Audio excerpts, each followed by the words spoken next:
Welcome back to Whiteout Weekly, and we are coming off that Ohio State loss. You can catch the recap and our reactions to it there, wherever we're gonna post it. It was bloodbath. It was not good. We had a lot of negative talk, a lot of positive talk, a good therapy session. But now it's time to head around the trenches, aka around the Big Ten. Trenches on three. 1, 2, 3. Woo! Got regular gas. We run diesel premium only. Voice crack on the snap. Personal foul. 69. Offense. He was giving them the business. We played it there. So kicking off week 8? Week 8 last week. Yeah. An all-conference slate with 6 Big Ten matchups. We had Mike Loxley and the Maryland Terps and Ryan Walters and the Purdue Boilermakers on buys. And of course, Matt, we got to start with our favorite. The battle of the Big Ten West swamp with some wild, wild West finishes. And we're going to start. We're going to start in lovely Kinnick Stadium, where we had our Iowa Hawkeyes. I love starting here, baby. Golden Gophers in that low-scoring classic Big Ten West affair. Minnesota hangs around and gets the 12-10 dub after 5 punts, 1 fumble, and a game-ending interception to close the doors on the Hawkeyes. And by the way, you took that in the betting bonanza, right? That under. I most certainly did. So I flipped that game on. They're like, "Oh, windy conditions out here." I lied, betted that under $50 so fast. I'll show the ticket on the screen if anyone doesn't believe me. But I bet that so freaking fast. It was unbelievable. Love that. All right. So anyway, regards to the game, Iowa with quarterback Deacon Hill, obviously in Cade McNamara's absence, airs it out, trying to get some points on the board. Goes 10 for 28, 116 yards. Hey, an interception, like we mentioned, to end the game. A fumble. Did have the lone touchdown in the game, a 1-yard little QB sneak. He had a nice start throwing the ball. For a series. He did. Brian Ferentz is going for that, trying to go and having him aired out for his job, and didn't bode too well this week. As for the other QB in this matchup, for the Golden Gophers, Ethan Kalik-Manis is just a brutal Big Ten quarterback. So in the first half, so we mentioned Penn State's third down woes. Or the perfect Big Ten quarterback. He belongs in the Big Ten West. Whichever way you want to look at it. So previous episode, we mentioned, obviously, Penn State's third down woes. In the first half, Golden Gophers 0 for 7 on third down. Kalik-Manis in that first half, 3 for 8 yards, 65 total yards. So his job very well may be in jeopardy, or they may just ride it out because they ended up getting the dub anyway. And 8 yards.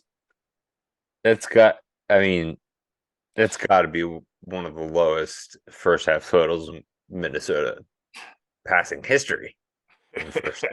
It most certainly should be. Who's their like Kalik-Manis? I'm sorry. Sucks. Stinks. Who's their backup? I believe it is, if I'm not mistaken, because I'd seen this previously, Cole Kramer, the 6'1" senior, who has had minimal game action. So if this is the product they're putting out the field, I gotta imagine that Cole Kramer is nothing to write home about. And then they have a freshman, I believe, which they're probably just trying probably to redshirting. I don't believe they have you don't want one that's gotten any game action But with Cade injured, you don't want to. Yeah, you want to keep that red shirt for him to hopefully bring some life to that yeah. lifeless offense. Sorry, But to continue with no, this amazing game.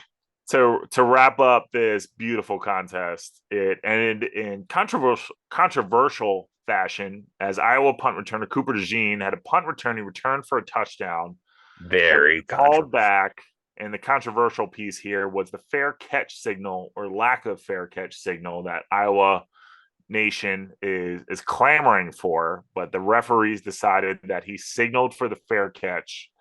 They call back the touchdown, and Minnesota ends up hanging on to win this one 12-10. Like we mentioned, it's their first win at Kinnick Stadium since 1999. They are the 2023 victors of the Floyd Wow. of Rosedale Trophy, which is one of those fabulous Big Ten West rivalry game trophies, which dates back to 1891, which the Gophers also won 42-4. And the beauty of that stat there, Matt, is that even back in 1891, Iowa couldn't score points. That's I haven't been able to score since 1891. That is so PJ Fleck, so pumped for him. First win against Iowa 0-7. But that Yuma, baby, row the boat. first win at Kinnick since 99. Yeah. That's unreal. Wow. So we will continue with the Wild Wild West with Wisconsin's crazy comeback with freshman Chad Locke to win 25-21 on the road against Illinois. So I tuned into the beginning of this game, and the announcers said that the Wisconsin center had like a little loft on his snap in shotgun. And lo and behold, 2 plays later, Chad Locke fumbles the ball in a shotgun snap early, and Jerzon Newton recovers it. We talked about Jerzon Newton in the Illinois Penn State preview, but he is an absolute beast. I think a certified first rounder. He was later ejected in the game for targeting in the fourth quarter, which was a huge, huge loss for Illinois, stopping Braylon Allen down the stretch. The Fighting Illini QB, Luke Altmaier, he sort of picked apart. Wisconsin runs like a strictly man-to-man defense, and Illinois has some playmakers, some great route runners, and he picked apart their defense, took some shots, also took some shots running the ball, and got sacked 3 times, but got right back up. And I think I said it last week that he was a dog, and I stick by that. I think Altmaier is absolute dog. Certified. So Badgers up 21-18 after a drop by Skylar Bell, who would have scored a touchdown, but then makes up for it with a 30-yard catch that led them to a Locke touchdown run. And then Altmaier gets sacked on 3rd down. Their next possession, Wisconsin gets the ball back, goes up 25-21, and then Illinois' last chance on 3rd and 2. Altmaier escapes the blitz, launches downfield to nobody, and then got sacked on 4th down. So Wisconsin comes back and wins. And I don't have the standings in front of me, but I believe they are now the leaders of the Big Ten West. I'd have to verify. Let's verify. Hacking into the computer frame. Yes, Wisconsin. You are correct. 3-1 in conference. Overall, they're 5-2. So looks like Wisconsin You never know. You never know with the You swamp. never escape the swamp. You never know the swamp Wild Wild West. Anything can happen, and we're going to continue there with the game that was personal to me. For the Big Ten Betting Bonanza, I had a Grand Slam bet on Northwestern money line. They were plus 14, and I had that money line plus 3 something. Northwestern has the worst offense in the world in college football, maybe in the past 5 years. It's insane. So Nebraska's quarterback, again, the tough name, Heinrich Harburg, threw 2 interceptions. And so Nebraska's first 3 drives Northwestern's first 3 drives began in Nebraska territory. They managed 3 points and 0 yards on those 3 drives. Just literally the worst offense I watched that entire game because I was like, I want this. Worst offense ever. So Nebraska starts the game. Harburg throwing obviously through 2 picks. So they shift to running the ball smartly with their running back Emmett Johnson, 12 carries, 73 yards. Harburg also got in the running game, 16 carries, 72 yards on a touchdown. And then no excuses, but the Northwestern quarterback, Brennan Sullivan, hurt his thumb, was bleeding, had tape. I don't know if it was broken, who knows. But he was 2 for 6 for 10 yards in the first half, which is the fewest by a Northwestern quarterback since 2019. But that's not all on him. Northwestern was 1 for 6 on 3rd downs in the first half, and they totaled 96 yards. Despite all of that, and I'm kicking myself for not taking the plus 14, kicking myself. The Wildcats had opportunities to tie or even win the game in overtime. So it's 17-9, which ended up being the final score.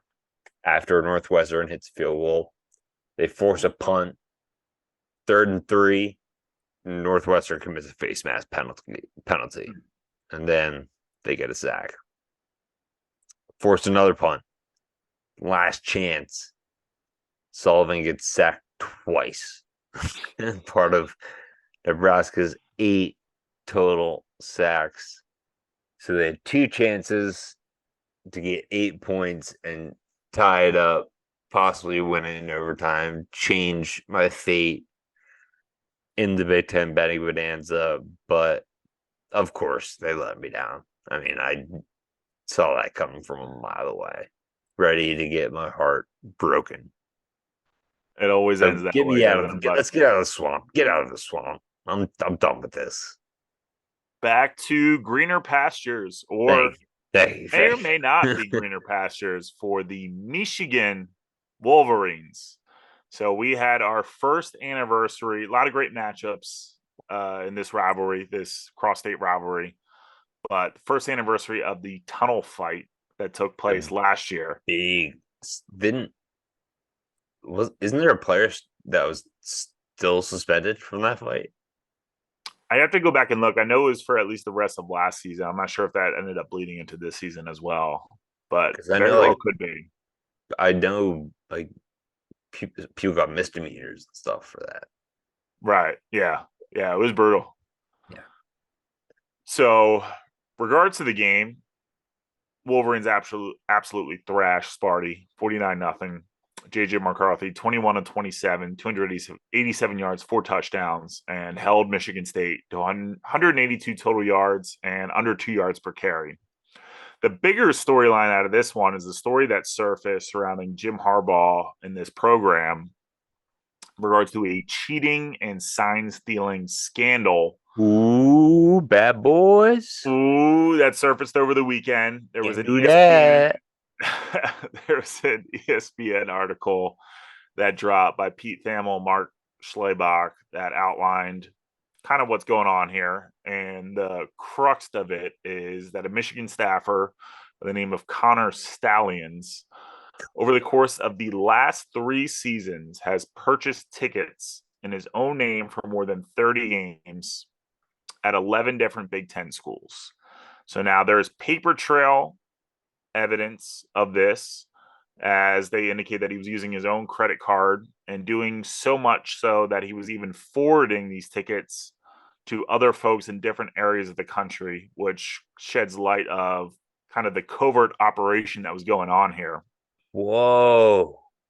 And there is video evidence that has already started to be leaked, that is expected to be turned into the NCAA, who's also conducting their own investigation by the end of this week. And Matt, I'll tell you, I don't know if you've seen any of the videos that have surfaced on Twitter, but they are pretty damn convicting.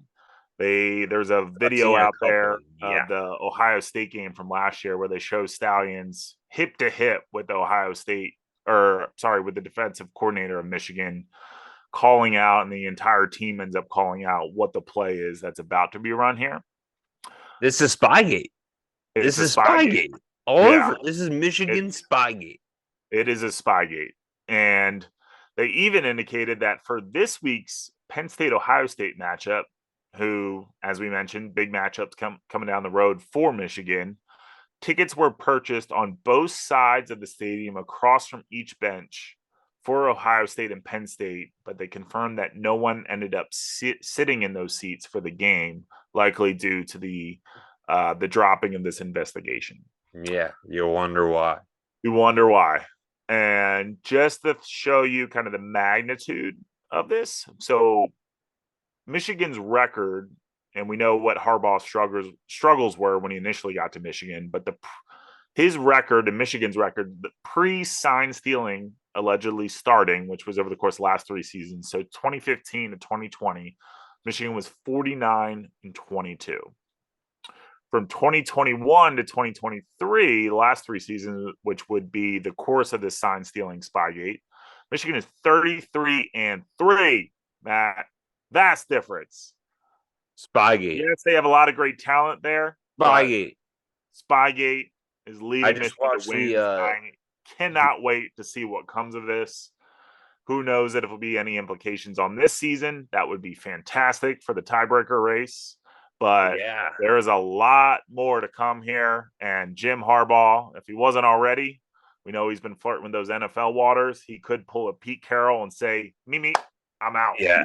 With all those sanctions coming down. But yeah, I watched the Dark Side of Football about Bill Belichick, and this is to the T what he did with Spygate. He had a guy go across the sideline for every game and steal their defensive signs. Mm-hmm. This is literally a Belichick blueprint play. Yeah. So all the sanctions in the world, take some recruits away from them. I hope recruits are wise enough to look at this and be like, Michigan scumbags, not going there, going to Penn State instead. And we got one final game in our 6-game slate. A team will be playing next week, Indiana Rutgers. Davey, you got this one. Yeah, so Indiana Rutgers. So we were both leaning heavy on those Hoosiers. Yes, we were. As we'll get into at the end of the app, but didn't come to fruition. And big time play from Rutgers quarterback Gavin Wimsatt, who didn't do so much passing the ball, but more so toting the rock this game.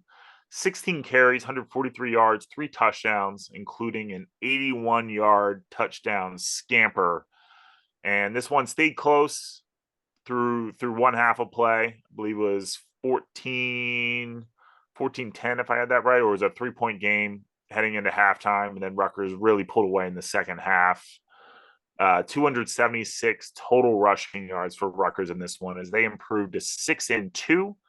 As for the Hoosiers, as we get into this matchup this week against our beloved Penn State Nittany Lions, quarterback Brendan Sorsby gets the start after Tom Allen and staff elected to bench freshman transfer Taven Jackson, the transfer from Tennessee, who has had a rough go of this season with a 37.4 QBR, which ranks 113th nationally.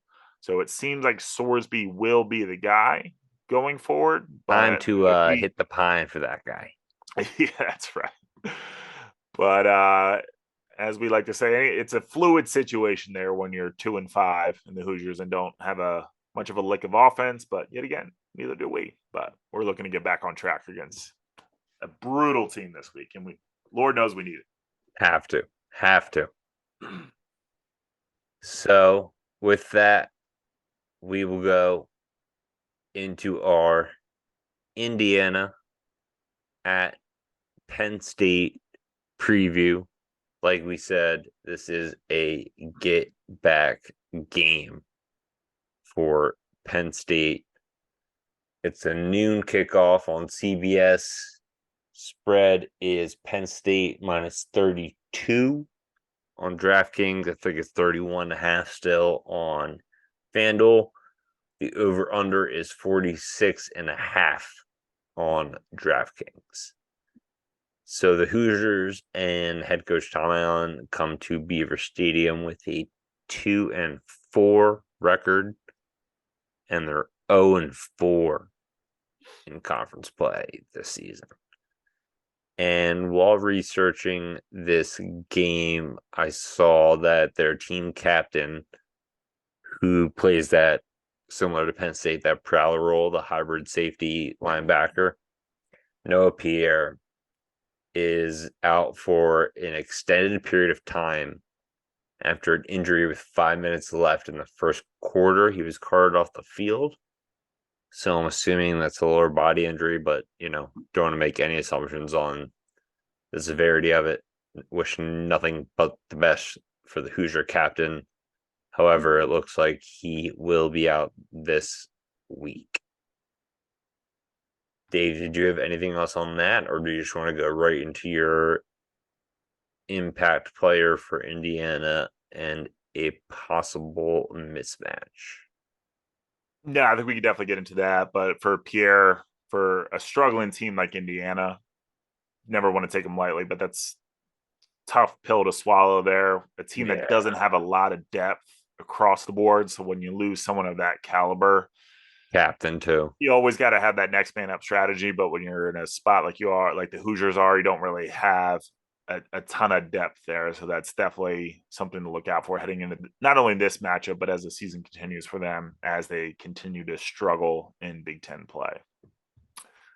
As for this matchup, so for the Hoosiers, impact player for me on the offensive side of the ball is running back Jalen Lucas. Doesn't really have a ton of stats that are going to pop off the page at you. About 250 rushing yards on the year, 3 touchdowns, but he has shown that he's a threat out of the backfield. Got 29 receptions on the year, so he's an active part of that passing game. And this should be a matchup where that D-line, those DNs, I know we were mentioning where Chop may be out of this one, but you still got denied Dennis Sutton, Disa Isaac, and a ton of depth there. So something to be mindful of to ensure that as they're trying to get after Sorsby, you don't want to lose sight of Jalen Lucas sneaking out. Very dangerous. He has shown that he can be a viable part of that passing game. So not to say that he's a game breaker and someone that's gonna take you the distance 9 times out of 10, or someone that would have seen on the field last week against Ohio State, but definitely a player to watch on the offensive side of the ball. Gotta tackle, wrap up on those swing passes, when he gets the ball in the open field. Definitely someone to look out for. Yeah. And then for my mismatch, so I'm going right back to the secondary. Tough. Had a solid week overall against Ohio State. Yes, Marvin Harrison was able to gash them. It's not many corners in the country, not many secondaries in the country that can completely contain him, a guy of that caliber. No one can. But what I'm really looking for this week is a big bounce back week. So I'm looking at Kalen King, Johnny Dixon. You could throw Daquan Hardy in there as well, who's had back-to-back huge weeks on different sides of the ball, special teams included, but with wide receivers for IU, Cam Camper and Donovan McCulley, again, they're the two standout studs. Don't have stats that pop off the page, but I'm really looking for King and Dixon to really have a big bounce back week here where they just completely shut them down. King gets back to his ways of completely eliminating one half of the field, and Dixon and Hardy really shutting down the other option. So I'm looking for them to really put a stranglehold on this passing attack, especially with a new quarterback, and allow that D line to continue to feast and build off of tough loss last week, but they did end up with 9 tackles for a loss against an Ohio State talented team. So would expect more of the same in this matchup against the Hoosiers. Yeah, I think with that kind of loss and with this kind of team, I only expect them to just, work even harder, just put more of the grind to, like Franklin said, go from great to elite. So my mismatch for Indiana is gonna be that new quarterback, Sorsby. So Manny Diaz runs, as we all know, man-to-man defense, sets up pressure from the front four, A-gap blitzes, exotic blitzes. A running quarterback is tough against him. That's like the one weakness that really can break that defense. And Sorsby's not elite at running the football. He ran 11 times for 49 yards and a touchdown last week. But if there's anything that's going to, get them a third down or a clutch conversion, I think it's going to be Sorsby using his legs, getting outside of the pocket, and running for the first down. I don't really see them being much of a threat in the passing game. But if we can get to him, my mantra, if you can rattle the quarterback, make him eat turf, he's going to start seeing ghosts, throwing balls to no one, as we saw from McCord. God, that's so annoying. He was throwing the ball all over the place after we messed him up. My mismatch is going to be kind of a team effort. So we've been preaching wide receiver 2, wide receiver 2, wide receiver 2. I think this is the game where Keandre Lambert-Smith, Trey Wallace, and potentially Caden Saunders or Dante Cephas step up in a huge way against this secondary. So they're 2 starting cornerbacks since week 4.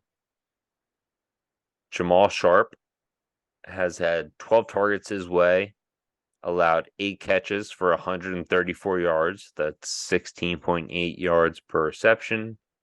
He's had 1 forced incompletion, 1 pass breakup, but allowing a 104.2 NFL pass rating against him. Their other cornerback on the outside, good thing I might have spelled this wrong. Coda Minor, 11 targets, allowed 6 catches for 115 yards. That's 19.2 yards per catch. 2 forced incompletions, 2 pass breakups for him, but I think he is susceptible to the double move. And then lastly, we got their safety, Philip Dunham. Since week 4, team high, 20 targets, 9 catches allowed for 163 yards. That's, again, 18.1 yards per catch. He's had 2 forced incompletions, a pass breakup, interceptions, and 2 touchdowns allowed in the past 4 weeks. So I think Keandre Lambert-Smith, Trey Wallace are going to go off this game, finally get the passing game going. If you noticed, 2 of those guys in the past since week 4 have given up almost 20 yards per catch. So this could be the game where we finally see the four verticals playbook. Throw out the old, run the ball, just throw it downfield every single time. So my prediction for this game is going to be 41 to, what's the spread? 32. 41-3, Penn State. Cover Kings. Yeah, likewise. I think they get back to their Cover King ways. I don't think they mess around in this one. I think they're angry. They're hungry. They come back. The inclination is that they would have a slow start after a hangover loss to Ohio State, but I think they're at home. Crowd gets behind them. I think they win this one 49-7. 49-7. All right. Which would be no, that would cover. Sorry. I was thinking 32. That was 42. So last week, let me see if I can find it. Big Ten Betting Bonanza. So last week we both went 1 and 2, getting 1 point. Both riding that Hoosier train, hoping that they would pull some kind of miracle. I need a big, big shot this week as we head into week 9 of the greatest betting competition on planet Earth, the Big Ten Betting Bonanza.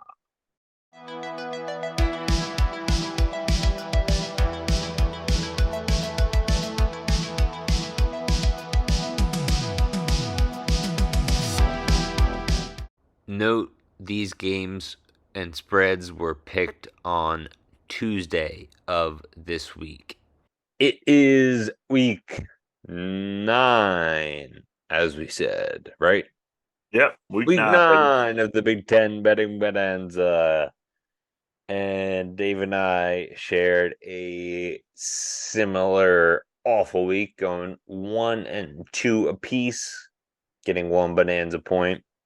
I'll go over my week 8 bets. Wisconsin, that last touchdown covered for me. Wisco -2.5. Both fell into the Indiana trap. Indiana first half money line was +176, and I think they had a chance to actually push that for me, and they didn't. So Indiana dead to me, especially this week. And then I kicking myself in the rear for not taking the +14. I was down a bunch of points. I went Northwestern Wildcats money line against Nebraska. They did cover, but did not get the money line cover. So 1 and 2, 1 point. That brings me to a 10 and 14 record with 10 bonanza points heading into week 9. So I got some work ahead of me to finish above 500. But more importantly, chase Dave and his unreal, we say that all the time, but unreal bonanza points. Dave, again, 1 and 2, 1 point. Took the pick we all wanted. Penn State money line against Ohio State. Did not hit. Like I said, both on Indiana. He had the Indiana full game money line. That did not hit. And then, as we mentioned, in a windy game, Iowa, Minnesota, he got it in the Big Ten Bonanza, but we both won our bets under 31.5. In that game, I think I got at 30.5. I was like, easy money. So Dave now at 13 and 11 with 17 bonanza points. So I'm still down 7 points. 2 plus 3s, would bring me back in there. But we're looking for a couple doubles, couple singles, maybe a home run. That Northwestern game taught me a lot. So Check ball. Winner takes it. Davey, first pick. All right. For me, so interesting enough, both our wins last week came from the swamp. So I'm digging my hand back into the swamp. We might be the swamp experts. I Like, think so. I don't think anyone knows the Big Ten West better than us. No shot. So I'm diving right back into the Minnesota Golden Gophers against Sparty. Mm-hmm. And I am all over that under 39.5. I think it's going to be another sloppy matchup. I think Minnesota caught whatever sickness you get from traveling to Kinnick Stadium. They're going to bring it with them to East Lansing. And this is going to be an ugly, classic Big Ten West affair. Give me the under. I love it. I'm going to stick here. So, Michigan State, despite their drama, 8-1 straight up since 2008. And the home team is 2-5 against the spread. So give me Michigan State money line 225. So they're +7. That's +7. So that would be a +7. That would be. Give me it. Spartan up, baby. MSU money line +225. No singles and doubles. That's swinging for the fences. I was a little off foot for you. Throwing it this way, throwing it that way. Pick number 2. I got a little East versus West matchup here. Again, sticking with the theme of getting back to my total ways. So we got an 11 a.m. Davey totals. 11 a.m. local time kick in Evanston. We got the Terps at the Wildcats. Over under on this game, 48.5. I love that 11 a.m. It's almost November, but end of October. Sleepy kickoff time. I think Maryland wins this one easily, but I don't know that they run up the scoreboard in this one because of that early kickoff. Give me the under 48.5. Weird. Sticking with this game as well. A thing you might have forgotten. Maryland's coming off a bye week. Oh. And I think you might have forgotten that I mentioned Northwestern has the worst offense in college football.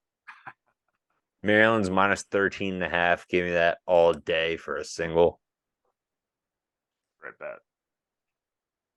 For my third and final pick, so I did remember that this team's coming off a bye. I got the Purdue Boilermakers heading to Lincoln. I think the Matt Rule era is going to continue after that rocky start. I like what Ryan Walters has done so far with Purdue. I'm going to take the money line.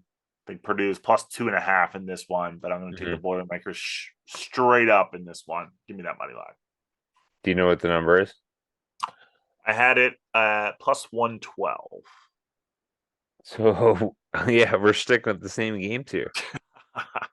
I'm going to go same game. It's, I believe, Nebraska's homecoming. Oh. Purdue also coming off a bye, which could leave them a little sleepy to begin the first half. Homecoming, Nebraska's going to be pumped up. Nebraska is -0.5 first half. I'm going with another single with that. All right. Nebraska first half, basically money line. -0.5. If that Sparty bet hits, this is a whole new contest. Otherwise, that trophy's heading down to Texas way. Once again, thank you all for listening to us talk Penn State football, following on whatever social media platform you follow us on, supporting us. We absolutely love it. And as always, we're going to continue doing this till the wheels fall off. Let's go beat Indiana, 1-0 mentality, and then let's focus up on Michigan. Thanks, guys.